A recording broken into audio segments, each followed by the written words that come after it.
Nnewi.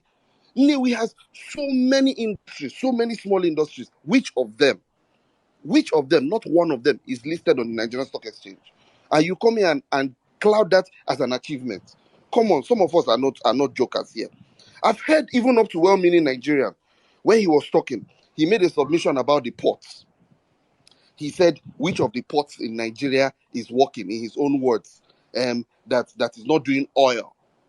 Please, that's the problem. When some of you come out here and argue, you argue from your point of myopia. On a port, Port Harcourt port, in fact, even Calabar port, just received the world's largest ship 2 weeks ago. It was in the news. And then when that ship was leaving with cocoa. So if the world's largest ship can berth in Calabar, and they said 70 ships have berthed, if the world's largest ship can berth in Calabar, was it carrying oil? When it was leaving, was cocoa oil? It's that you people don't understand what is happening around you. You don't understand the things that are going on in your environment. You dwell in negativity. You pride yourself in seeing only the bad that is happening around the country. And you do not want to see the good things so that you can go into your echo chambers. And it's funny. It's funny. I listened to Real Ever Best. He was speaking for 20 minutes and he could not even say anything. This is because they are not in friendly territory. They are not in a place where you can sit down and abuse everybody and call everybody names so you don't feel comfortable. Until you abuse everybody, that's when you are making sense. The brother that just spoke now was talking about Tinubu did not do, Tinubu is not speaking. Even if Tinubu speaks to you today, you would refuse to listen. You would not want to listen. When Tinubu was going to his electorate, when Tinubu was moving from Gombe to Jigawa just 3 weeks ago, your own principal was moving from Harvard to Oxford to United States, to people who will not vote, to people who don't have PVC, to people who will not influence your election. People that are smart politicians know where their votes will come from. In one breath, you say Tinubu holds a grip on Lagos. Oh, Tinubu is the godfather. Oh, he's insisting that. In another breath, you say the achievements of the people before him or the people after him should not be given to him. What do you want? That wasn't me, bro. I never said the godfather. Hold on. You say you want a democracy.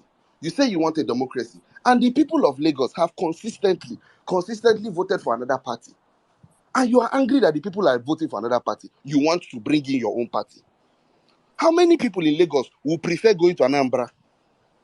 Why didn't all of you migrate to Anambra since Peter Obi did so much marvelous things in Anambra? And you want to talk about data? What our data shows is that Nigeria has a revenue problem.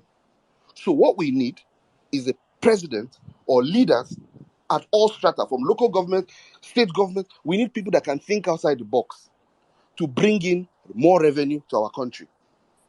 Peter Obi, in 8 years, did an average of 8 billion naira as internally generated revenue in Anambra. Willie Obiano that came after him did 22. Peter Ngige that was before him did 7.9 or 7.5. Meaning Peter Obi did only increased Anambra IGR by 1.5 billion in 8 years. Is that somebody that thinks outside the box? El Rufai today is being celebrated. You can see it. It was on Channels TV. He's being celebrated. Kaduna is landlocked. Kaduna does not have a port. Go and see Kaduna. Somebody was thinking outside the box and decided that he was going to bring in a dry port to Kaduna that is landlocked. Those are governors that are thinking outside the box.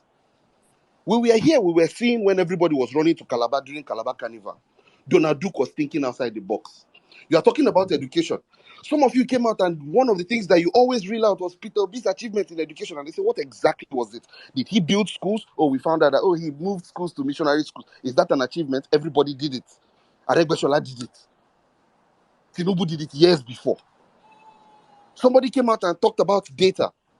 Well, let me make you understand. In 1999, Tinubu became governor of Lagos State. The first thing he did for the Lagos State Civil Service was to bring in the Oracle database software. Oracle database software in 1999. You were talking about it being improved. It is still being improved because as at that time, I think it was still Oracle 9.0, and now we're on Oracle 15 or Oracle 16. He used that software to weed out ghost workers. Now tell me, why is Anambra still having the problem with ghost workers? When Tinubu was building LASEMA, when he was building the Lagos State Pension Fund, which is the most robust in Nigeria, he was the first governor to sign that into law.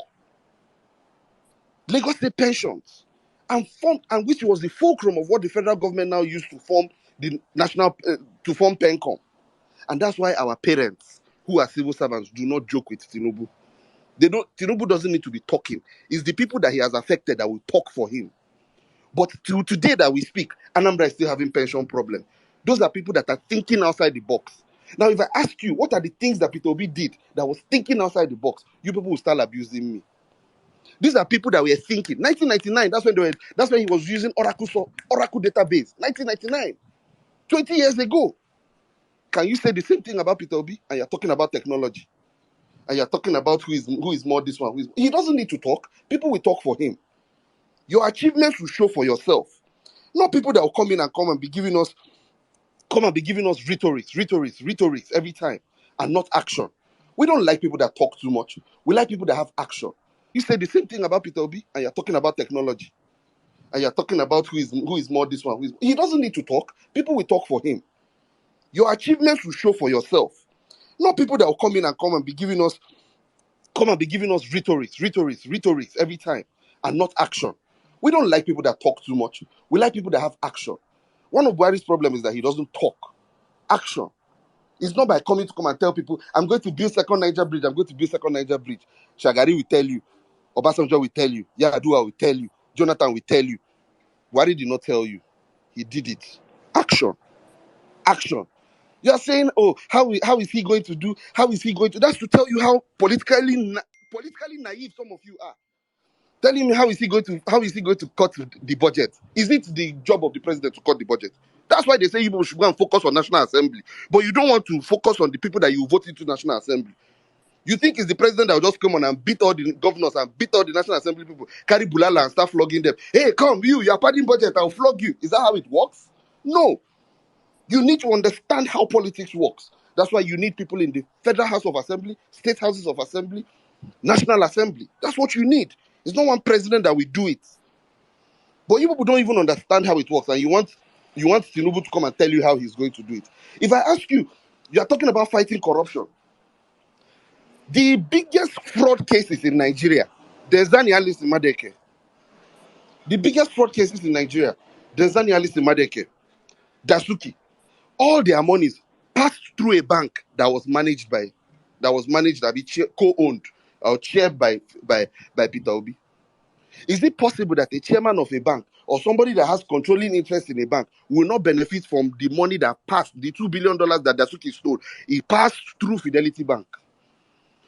What is the highest fraud in that? Is that not part of the fraud? Is that not the problem that we are talking about in the country?